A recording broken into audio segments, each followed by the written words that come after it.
ଶାରୀରିକ ସମ୍ପର୍କ ବନାଇବା ସମୟରେ ଯଦି ପୁରୁଷ ମହିଳାଙ୍କ ଗାଲ ଓ ବେକକୁ ନିଜ ହାତରେ ଆଉଁସି ଥାଏ ତେବେ ଏହା ଦ୍ୱାରା ମହିଳାଙ୍କ କାମ ଉତ୍ତେଜନା ଶେଷ ହୋଇଯାଇଥାଏ ଓ ମହିଳା ଜଲ୍ଦି ସନ୍ତୁଷ୍ଟ ହୋଇଯାଇଥାଏ।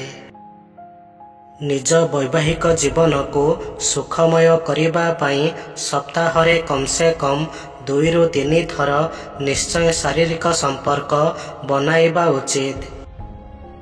କିସ୍ କରିବା ଦ୍ୱାରା ଶରୀରରେ ରୋଗ ପ୍ରତିରୋଧକ କ୍ଷମତା ବଢ଼ିଥାଏ ଓ ଶରୀର ଫୁର୍ତ୍ତି ରହିଥାଏ, ଯାହାଦ୍ୱାରା ଆମେ ରୋଗରୁ ମୁକ୍ତି ପାଇଥାଉ। ମହିଳାଙ୍କ କଞ୍ଜୁସି ପୁରୁଷକୁ ଧନୀ ବନାଇ ଦେଇଥାଏ, କିନ୍ତୁ ପୁରୁଷଙ୍କ କଞ୍ଜୁସି ମହିଳାଙ୍କୁ ଭିକାରୀ ବନାଇ ଦେଇଥାଏ।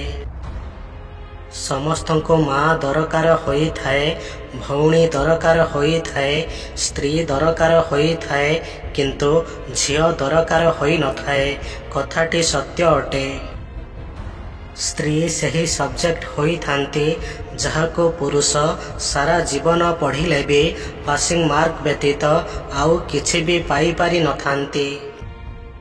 ଯେଉଁ ମହିଳା ସ୍ୱଭାବରେ ଚରିତ୍ରହୀନ ହୋଇଥାନ୍ତି, ଯଦି କୌଣସି ପୁରୁଷ ତାଙ୍କ ସ୍ତନ ଆଡ଼କୁ ଦେଖି ଗୋଟେ ଥର ହସି ଦିଅନ୍ତି, ତେବେ ସେହି ମହିଳା ସେହି ପୁରୁଷ ଆଡ଼କୁ ଜଲ୍ଦି ଆକର୍ଷିତ ହୋଇଯାଇଥାନ୍ତି ଓ ତାଙ୍କ ସହିତ ଶାରୀରିକ ସମ୍ପର୍କ ବନାଇବାକୁ ମଧ୍ୟ ଚାହିଁଥାନ୍ତି। ସ୍ତ୍ରୀର ଲୁହ ଅନ୍ଧାରରେ ବି ଦେଖାଯାଇଥାଏ, କିନ୍ତୁ ପୁରୁଷର ଲୁହ ତାଙ୍କ ତକିଆକୁ ବି ଦେଖାଯାଇନଥାଏ। କଥାଟି ସତ୍ୟ ଅଟେ। ନାରୀକୁ ଚରିତ୍ରହୀନ କହିବାର ଅଧିକାର କୌଣସି ପୁରୁଷର ନାହିଁ, କାରଣ ପୁରୁଷର ସ୍ପର୍ଶ ବିନା କୌଣସି ନାରୀ କେବେ ବି ଚରିତ୍ରହୀନ ହୋଇପାରି ନଥାଏ।